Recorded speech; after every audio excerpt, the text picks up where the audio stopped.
Let start the daily discussion on current affairs. The first topic that will be taken today is on carbon framing, advantages, challenges and initiatives by the government. Carbon framing can help in restoring ecosystem. The biggest topic in discussion today about the carbon and carbon sequestration, carbon framing, carbon storage, carbon credit, carbon trading, etc. Here is the concept called carbon framing. Can help restoring ecosystem health while improving agricultural productivity and soil health, and mitigating climate change by enhancing carbon storage in agricultural landscape and reducing greenhouse gas emission. Carbon framing, what it means? It combines the concept carbon and framing by implementing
It combines the concept of carbon and framing by implementing regenerative agricultural practices. The practice is easy to adopt across various agroclimatic zones in India. With India divided to 10 agroclimatic zones, and this can be practiced in different agroclimatic zones. It can help ameliorate soil degradation, water scarcity and challenges related to climate variability. Common form carbon framing, it includes rotational grazing, agroforestry, conservation agriculture, integrated nutrient management, agroecology, livestock management and land restoration. Optimal condition for carbon framing, regions with long growing season where crop are grown for a long period, sufficient rainfall and substantial irrigation provides the best condition to sequester carbon through vegetation growth. This carbon sequestration can be done through different vegetation growth, and that needs the conditions like there is long growing season, sufficient rainfall, then substantial irrigation must be available there. These are the best conditions where carbon sequestration and carbon framing which can be done in a more better way.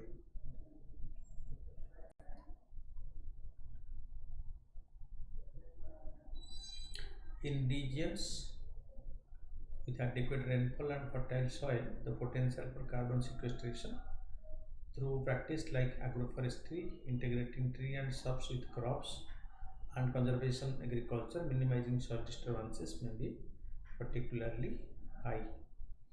Advantage of carbon framing.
Diversification of farm income. So what is the advantage of carbon farming? So the first is diversification of the farm income. Agroforestry practices including silviculture and ally cropping can diversify farm income by sequestration carbon in tree and shrubs. Enhancement of soil health. Conservation agriculture can help minimize soil disturbances and enhance organic content, particularly in place with other intense agricultural activities. Conservation agriculture techniques include zero tillage, crop rotation, cover cropping, and crop residue management, stubble retention, and composting in the field itself. Unlike the issue of stubble burning, in place of stubble burning, it is stubble retention and it is composted in the field itself. This stubble retention and composting in the field increases the nutritional level and the soil quality in situ. Then the silviculture, it is the integration of tree and grazing livestock operation on the same land. These systems are intensely managed for both forest products and forage, providing both short and long-term income sources. Ally cropping, it is defined as the planting of row of trees under shrubs to create ally within which agricultural or horticultural crop are produced. So intercropping, it is the practice of growing two or more crops in proximity. So two or more crops are grown in close proximity under this intercropping procedure of farming. So organic farming, in this type of farming, organic manure and natural pesticides are used instead of chemicals. No genetic modification is done to increase the yield of the crop. There is no such genetic change to increase the productivity of a particular crop. Promoting soil fertility. So integrated nutrient management practices promote soil fertility and reduce emission by using organic fertilizer and compost in place of chemical. So it avoids use of any chemical, neither fertilizer nor pesticides is used. So organically the soil gets its own health, retains its own health, and even the soil health is increased. Ecosystem resilience, agroecology approach such as crop diversification and intercropping have benefited for ecosystem resilience. Reducing methane emission, livestock management strategy including rotational grazing, optimizing feed quality, and managing animal waste can reduce methane emission and increase the amount of carbon stored away in pasture lands.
Okay, so ecosystem resilience, the reducing methane emission, livestock management strategy including rotational grazing, optimizing feed quality, and managing animal waste can reduce methane emission and increase the amount of carbon stored away in the pasture land.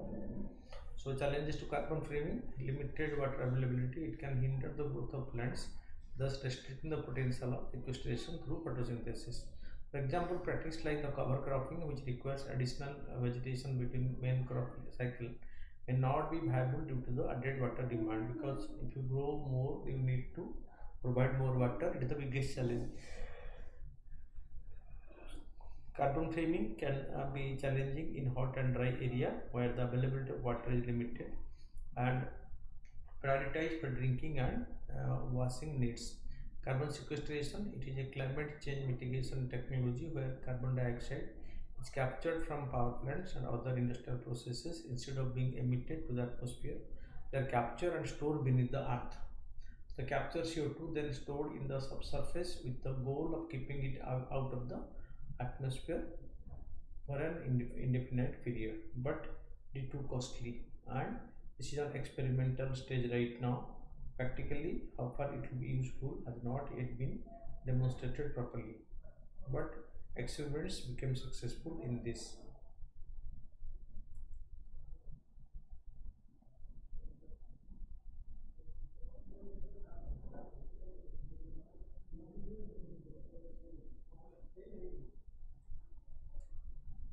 Okay, plant.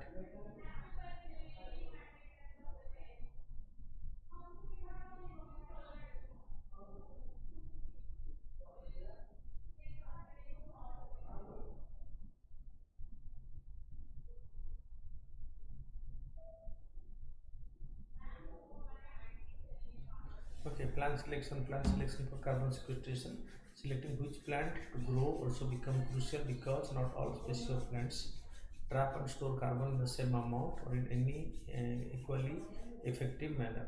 Financial constraint. The adoption of carbon framing practices may require financial assistance for farmers to overcome the cost of implementing them.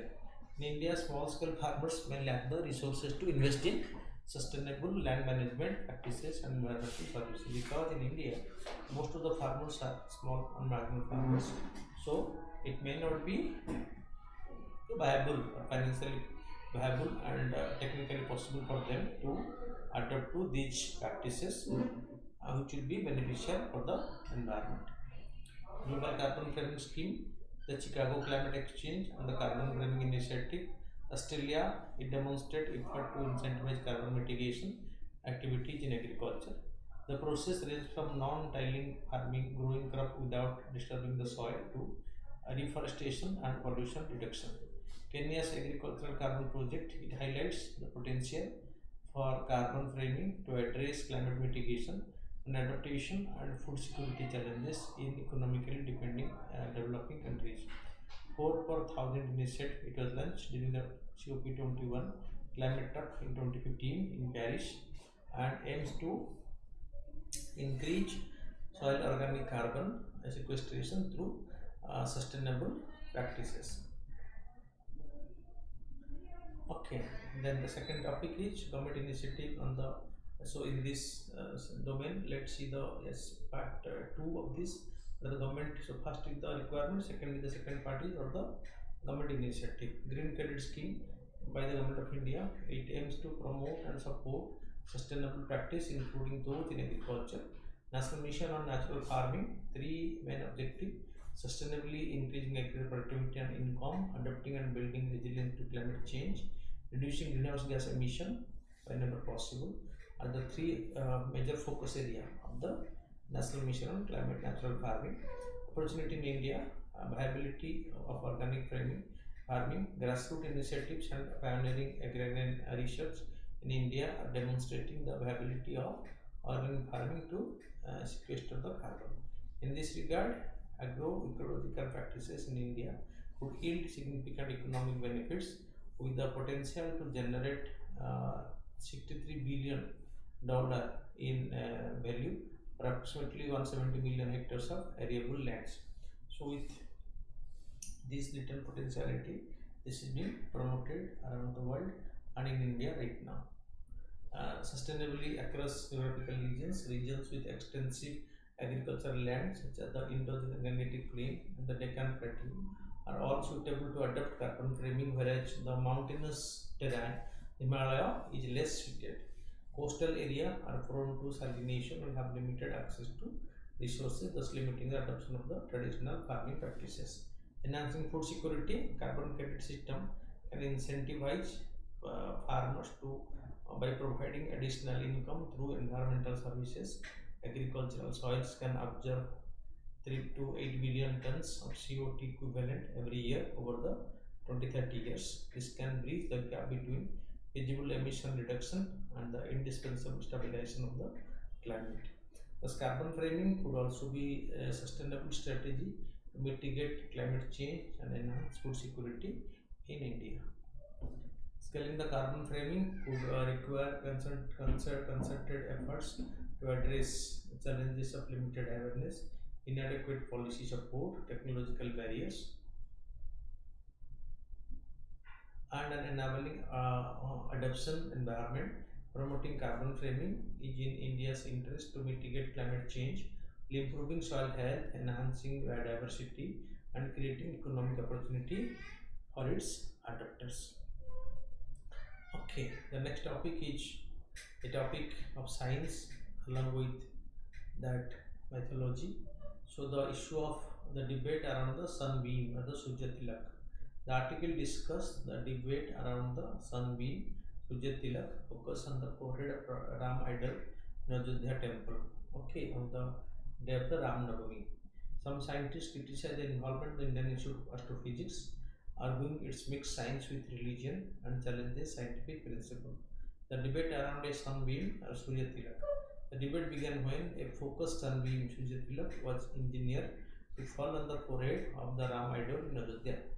Abhay Karandikar of the Department of Science and Technology said the Indian Institute of Astrophysics played a crucial role. Critics objected to the Indian Institute of Astrophysics involvement, arguing that a college student could have designed the system and said it mixed science and religion, undermining scientific thinking in the country. How has India approached the science-religion relationship? Because science and religion are mixed in India since time immemorial. Accommodative science, India has historically embraced both science and religion.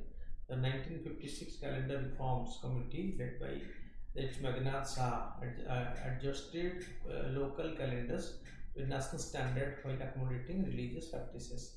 The Department of Science and Technology projects, the Department of Science and Technology funded the Satyam Science and Technology of Yoga and Meditation, research on cow products, blending traditional knowledge and scientific investigation.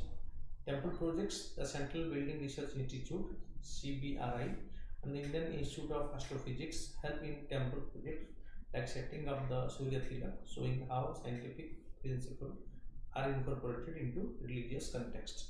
Here, science played a very dominating role. Okay, the next topic is a topic on polity and governance in General Studies, paper 2.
Okay.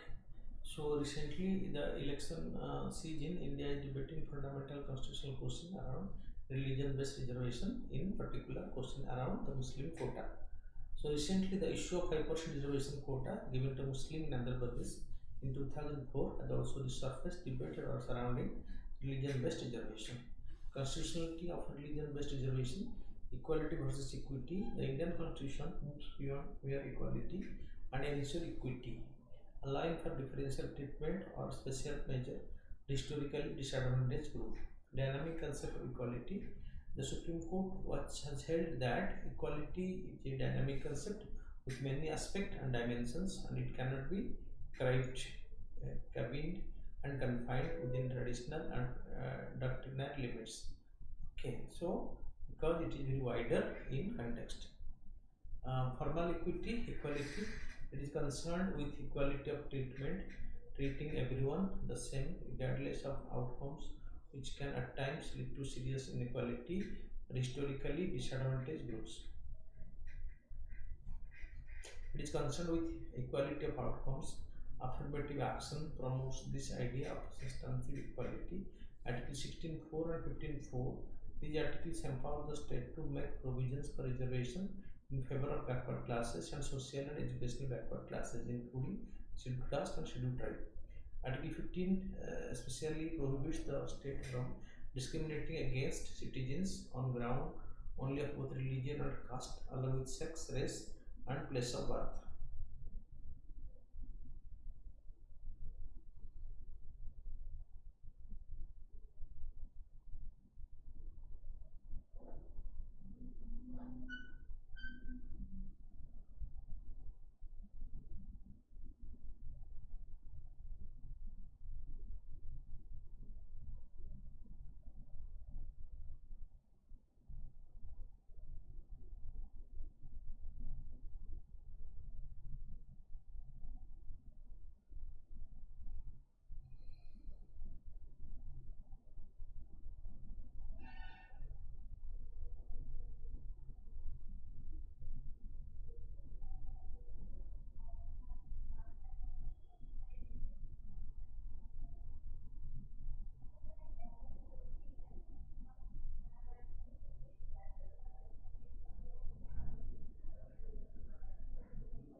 Okay, so it is concerned with equality of outcomes.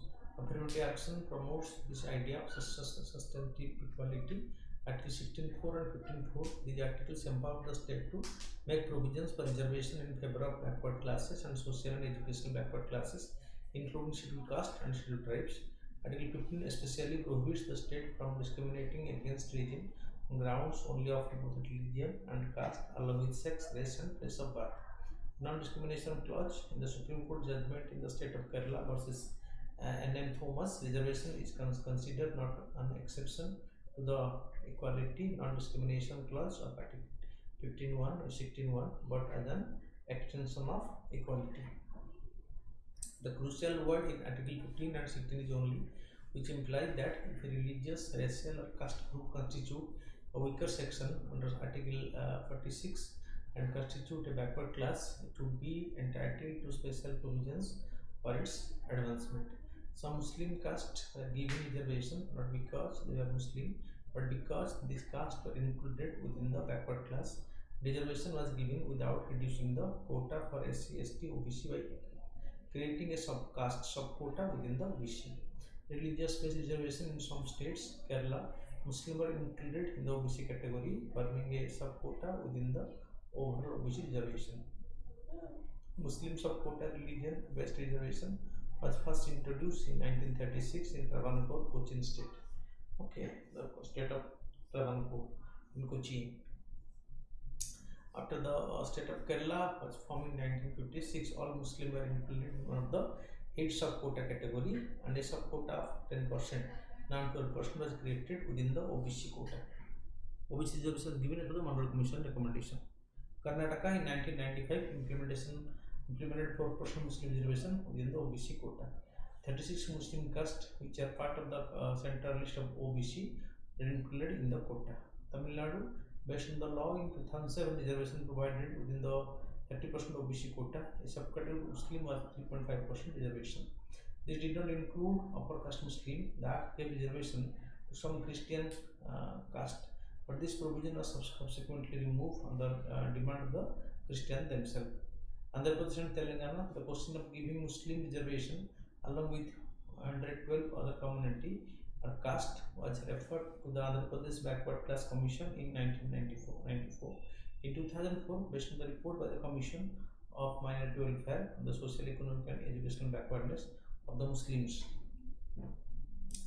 the government provided 5% reservation, treating the entire community as backward. However, later the High Court struck down the quota on the technical ground that the mandatory consultation with the AP Commission for backward class was not done.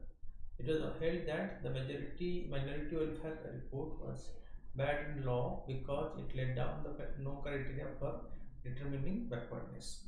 The ruling faced a challenge in the Supreme Court, which in 2010 ordered it to maintain the existing state until the matter was fully heard and decided. Status quo permanent. Supreme Court ordered to maintain status quo. In Telangana, the bifurcation of Andhra Pradesh and Telangana, they created in 2014 the TRS government, Telangana Rashtra Samiti government, led by Chandrasekhar Rao in Telangana, passed a law in 2017 proposing 12% reservation for the OBC Muslim on the basis of the report of the G. Sudhir Commission and the Backward Class Commission. Some other Supreme Court ruling on reservation based on the religion are as follows. The M.R. Balaji versus State of Mysore, the court noted that Muslim or for that matter Christians and Sikhs etc. are not excluded for the purpose of conferring the benefit under Article 15.4 and 16.4. It is not unlikely that in some states some Muslim or Christians or Jainists forming group may be socially backward. The Supreme Court in Indira Swaini case laid down that any social group, whatever its mark of identity, if found to be backward under the same criteria as others, will be entitled to be treated as a backward class. In T. Muralidhar Rao versus State of Andhra Pradesh in 2004 case, the court held that reservation for Muslim or sections or group among them is no manner militant against secularism, which is part of the basic structure of the constitution. The committee recommended an executive order on that. SHR and the Mishra Rajendra Sachar committee is one such committee appointed by the Government of India. Justice Rajendra Sachar committee 2006 found that the Muslim community as a whole was almost as backward as the scheduled caste and scheduled tribe and more backward than non-Muslim OBC. This is the finding of the Justice Rajendra Sachar committee appointed by the Government of India called the Minority Committee. Suggested reservation for minority including Muslim. Justice Ranganath Mishra committee suggested 15% reservation for minorities including 10% for Muslims. The Mandal Commission following the example set by several states including a number of Muslim castes in the list of OBC. The UP government in 2012 issued an executive order providing 4.5% reservation for minority, not just Muslim, within the existing OBC quota of 27%, but faced legal challenges on this when it was special reservation for the Muslim was added within the OBC list. Argument in favor of religious-based reservation in India: promote equity. The concept of reservation aims at fostering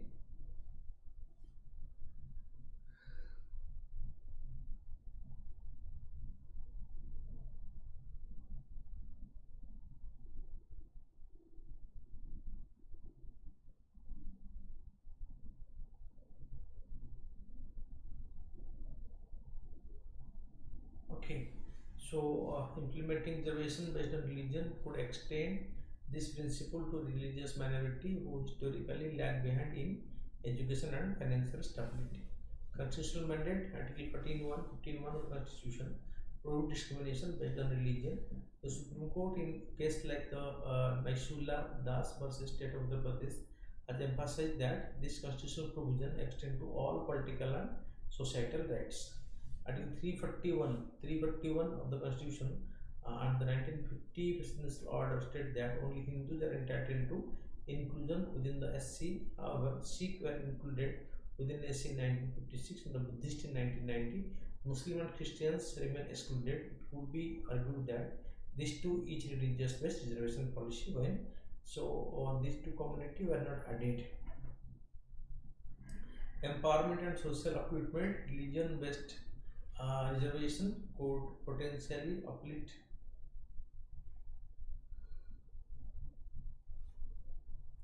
Okay, addresses inequality by recognizing the unique challenges faced religious minority. Religion-based reservation can address systemic inequalities. Such measures can help bridge the gap in educational and economic status among different religious communities. Argument against religion-based reservation in India. Threat to social harmony. Introducing reservation based on religion may lead to social unrest and division within the society. Favoring one religion over other would breed distrust among different religious groups and undermine social cohesion. Undermine secularism, critics contend that offering reservation based on religion contradicts the secular principle enshrined in the Indian Constitution, which promotes equal treatment of all religion by the state. Granting reservation based on religion contradicts the foundational principle of Indian Constitution as advocated by Dr. B.R. Ambedkar.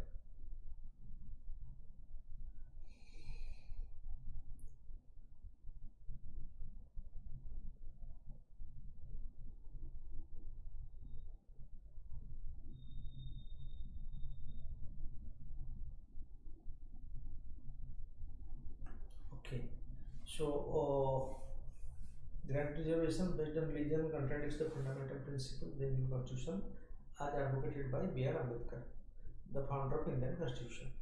The Constitution emphasizes equality and prohibits discrimination based on religion, making religion-based reservation unconstitutional. Risk of conversion. Religious-based reservation may inadvertently promote religious conversion as individuals seek to benefit from reservation policies. This could further exacerbate tension between different religious communities and undermine the secular values which is being promoted by India. Ignoring socio-economic factors, reservation based on religion overlook the diverse socio-economic realistic within religious communities. Poverty and disadvantages exist across all religion, and granting reservation solely based on religion identity fails to address the nuanced needs of individuals from disadvantaged background. While religion-based reservation may have potential benefits in addressing socio-economic disparities among religious minorities, they also pose significant challenge to social harmony, constitutional values, and the holistic addressing of socio-economic inequalities. Then the next topic is a topic for the preliminary called the Hoppen Island.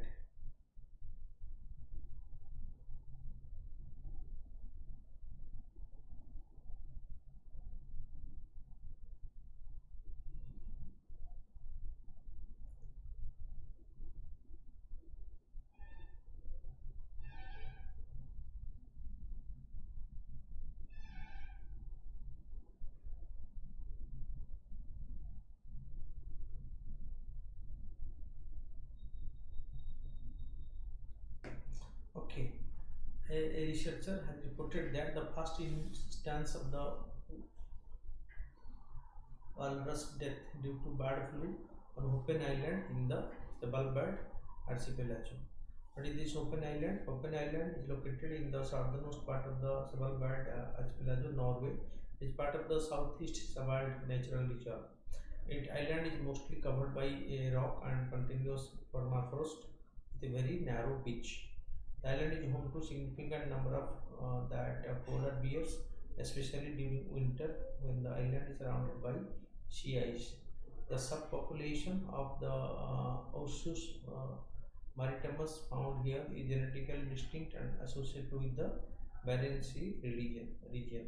The island is breeding ground for the black-legged kituquaks, thicket-billed guillemots, and the black guillemots. They are fine-footed animals. They are related to sea and sea lions. They are characterized by large size and distinctive tusk, skin covered with thin layer of coarse hair. They are terrestrial and marine. They can swim in the ocean and walk on the land and sea ice. They are primarily mollusk and also consumes worm, snails, soft shell, crabs, shrimp and sea cucumber.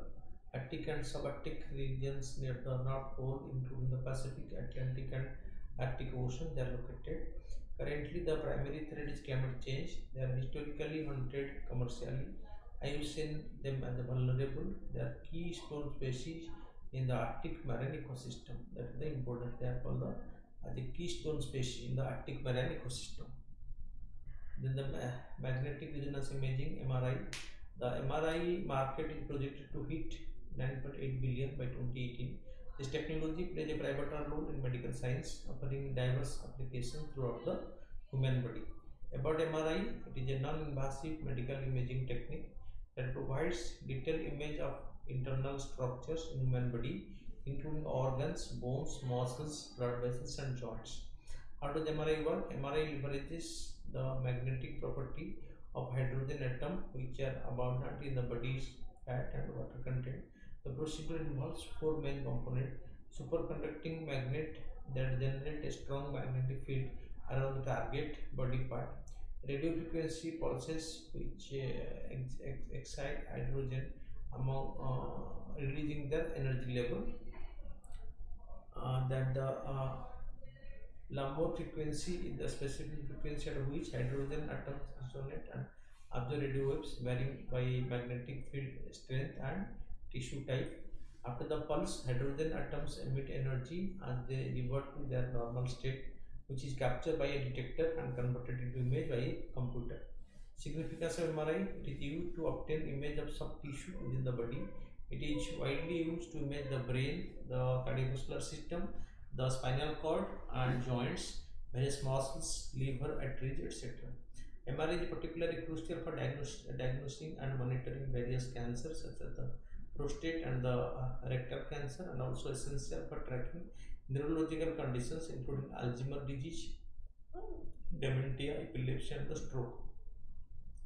Functional MRI is used to track changes in blood flow in the brain, which helps to understand how nutritional activity and neuronal activity shifts.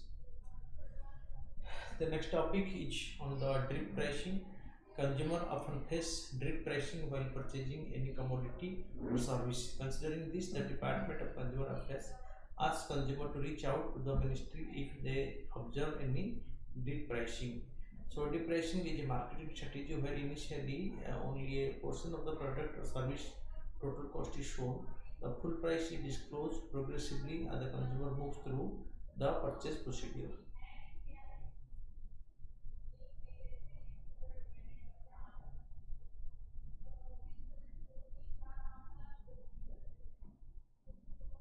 About the drip price, it is a marketing strategy where initially only a portion of the product or service total cost is shown.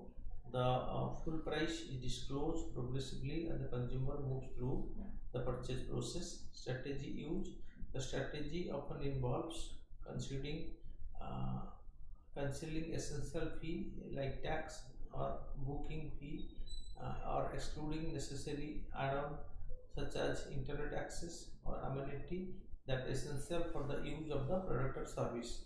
The price advertised in print, emails, or the website, known as the headline price, may not accurately represent the total cost that the consumer will ultimately have to pay. Why companies indulge in dip pricing?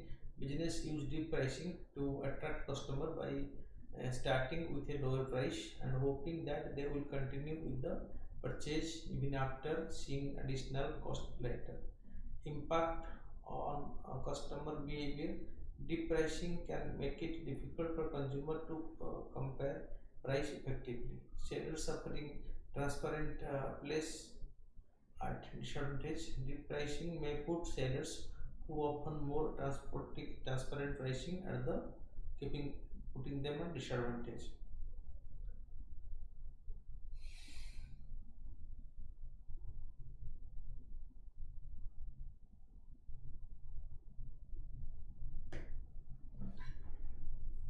Then the Pradhan Mantri Jan Arogya Yojana, a study in the Chhattisgarh revealed that despite the Pradhan Mantri Jan Arogya Yojana, out-of-pocket spending on health care is remain high, particularly in private hospitals due to the widespread practice of dual billing. So PMJY Pradhan Mantri Jan Arogya Yojana, Minister of Youth and Housing, Minister of Health and Family Welfare Agency, Honorable Agency, Honorable Ministry, a general launch in 2018 as part of the Ayushman Bharat scheme. Benefit offered 5 lakhs per year, family or secondary and tertiary care in public and private hospitals without restrictions on family size, age or gender. So coverage includes pre and post hospitalization expenses, covering all pre-existing medical conditions. Okay, this is what under the Pradhan Mantri Jan Arogya Yojana. This is the benefit because normally private insurance company check the health background, but here government, this being a government sponsored program, so this is excluded. That includes the coverage includes a post hospitalization so the lunch care without restrictions on family size, age or gender, includes pre and post hospitalization expenses covering all pre-existing medical conditions. Challenges of the PM Jan Arogya Yojana implementation: high out-of-pocket spending despite this PMJY. Significant out-of-pocket expenditure persists, particularly in private hospitals. Dual billing: private hospital engage in dual billing, charging patient and claiming reimbursement from the government, leading to fraudulent practices. Disparity in cost: medical expenditure in private hospital is substantially higher compared to public hospitals, accelerating financial burden on patient. Then catastrophic health expenditure: utilization of private hospital under the PMJDY often result in catastrophic health expenditure for the vulnerable people because they are dependent on the government support for the health care. Once it is withdrawn, it will face a catastrophic situation. Then poor regulation: lack of effective regulation allow private hospital to overcharge patient, undermining the affordability goal of the Pradhan Mantri Jan Arogya Yojana.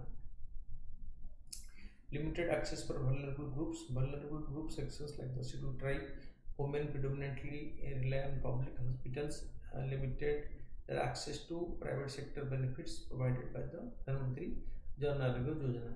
Capacity building: some states face capacity issue with the huge number of people are empaneled in different schemes. Healthcare providers: delayed claim settlement despite clean guidelines. There are delay in settling the claim. Then validation control issue: so lack of essential validation control in the beneficiary registration with the instance of linking multiple beneficiary in a single mobile number. Right now this is PM Jan that this Yojana has become digital. Ayushman Bharat Digital has been launched to digitize the consumer or the beneficiary list, so these duplications can be avoided. Then validation control issue: lack of essential validation control each beneficiary registration with instance of linking multiple beneficiary to a single mobile number. Grievance redressal: the delayed resolution of grievances with only about 10% addressed within the 15-day turnaround time at the CAG reports. Whistleblower policy non-adoption: the several states including Bihar, Chhattisgarh, Rajasthan have not adopted a whistleblowers policy to raise the voice against corruption in the system. The next is the Delhi High Court order police action against oxytocin youth. The Delhi High Court ordered state authority to take action against the use of oxytocin on cattle in dairy colonies in the capital. Rampant use of oxytocin. In March 2023, the High Court had constituted a High Commissioner for inspecting 9 dairy colonies in the capital. The court commissioner flagged the rampant use of oxytocin. Administering the oxytocin amount to animal cruelty and is cognizable offence under Section 12 of the Prevention of Cruelty to Animal Act 1960. Weekly inspection and legal action: the court asked the Delhi government's Department of Drug Control to conduct weekly inspection and register cases against the administration of the hormone.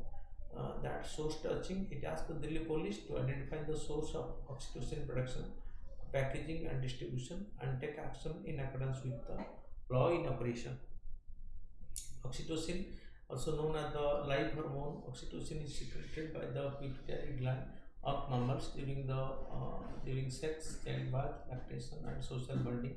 It could be chemically manufactured and sold by pharma company for the use of childbirth. It is administered either as an injection or as a nasal solution. Fine. So oxytocin play a role in both the female and the male reproductive system. This includes increased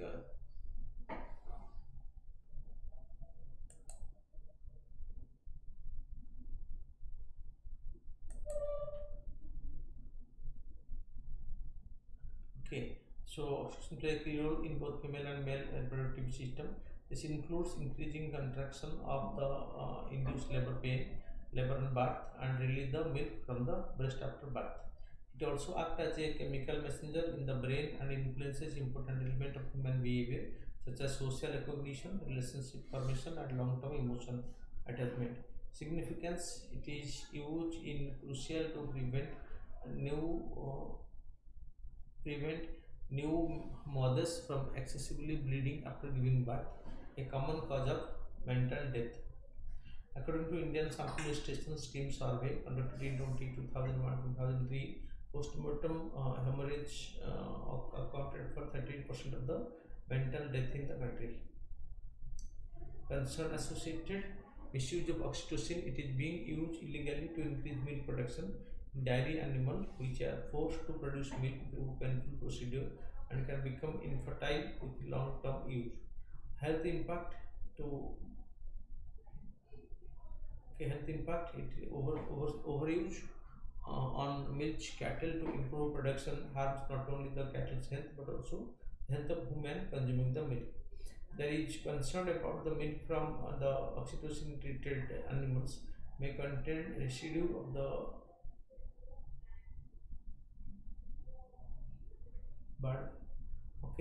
hormone that could potentially have a negative health impact on human consumer. Then come to the answer writing. What are the types of features of right issued by the Supreme Court and High Court under Article 32 and Article 226 of the Constitution? A writ is a formal legal document that orders a person or an entity to perform or to choose to perform specific action or deed. The Constitution of India vests the Supreme Court and High Court with the power to issue writ under Article 32 and Article 226. Under 32, the Supreme Court, under Article 226 by the High Court. They can issue writs. Habeas corpus, a directive mandating the authority to or person detaining another person to detain before the court. Example: ADM Jabalpur, case 1976. During the emergency era, when the Supreme Court eventually addressed the main address. During the emergency era, when the Supreme Court controversially ruled that the state would provide a citizen of their right to life and liberty without being answerable. That was challenged. Mandamus: we command a public officer or authority to perform a duty they are legally obliged to execute. In the Vishaka case, the Supreme Court issued directive leveraging the mandamus writ for instructing mechanism to prevent sexual harassment at workplace. Then prohibition to forbid, so a writ ensuring lower court do not exceed their jurisdiction.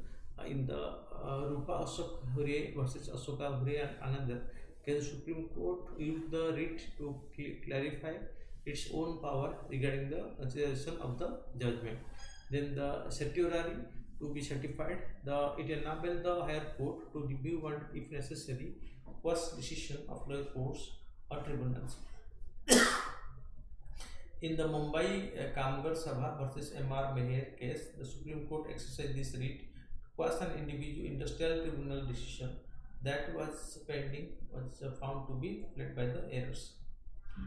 Covarento, it is employed to question the legitimacy of a person's appointment to public office. So the University of Mysore versus C.D. Govinda Rao case, the Supreme Court held that The quaranto steering has to be appointed at a specific post.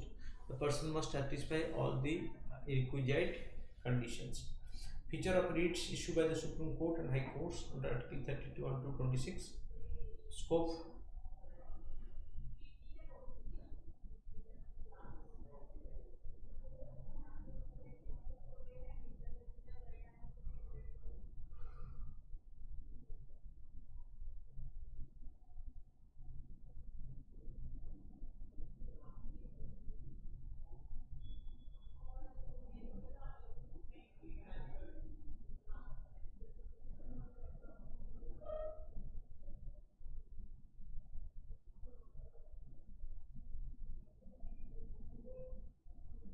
Okay, so scope Article 32 is dedicated to the enforcement of fundamental rights, while Article 26 embraces both fundamental rights or the legal rights. That means the scope of the writs of the High Court are wider than that of the Supreme Court. In the Sankari Prasad case, Article 32 was invoked to question the validity of the First Amendment to the Constitution, which introduced Article 31A and 31B, which affected the right of property, a fundamental right at that time. Original jurisdiction, Article 32 was original jurisdiction upon the Supreme Court. In the landmark Kesavananda Bharati versus State of Kerala State, the petitioner directly approached the Supreme Court under Article 32, accompanying emphasizing its role as a guardian of human rights. Flexibility, High Court under Article 226 have a wider ambit in the SR Bomai case versus Union of India. The Karnataka High Court demonstrated its flexibility by examining the President's proclamation under Article 356, which does not strictly pertain to fundamental rights.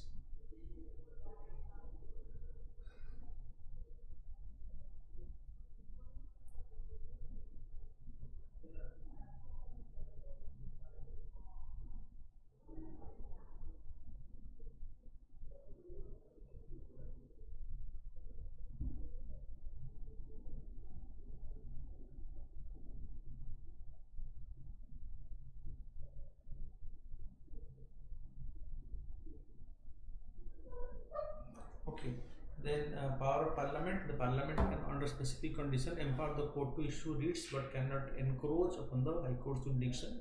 This principle was reformed in the L. Chandra Kumar versus Union of India case in 1997. Binding nature. So a decision from the Supreme Court is binding across all courts, as seen in the MC Mehta versus Union of India case. The guidelines set by the Apex Court were binding for all entity across India.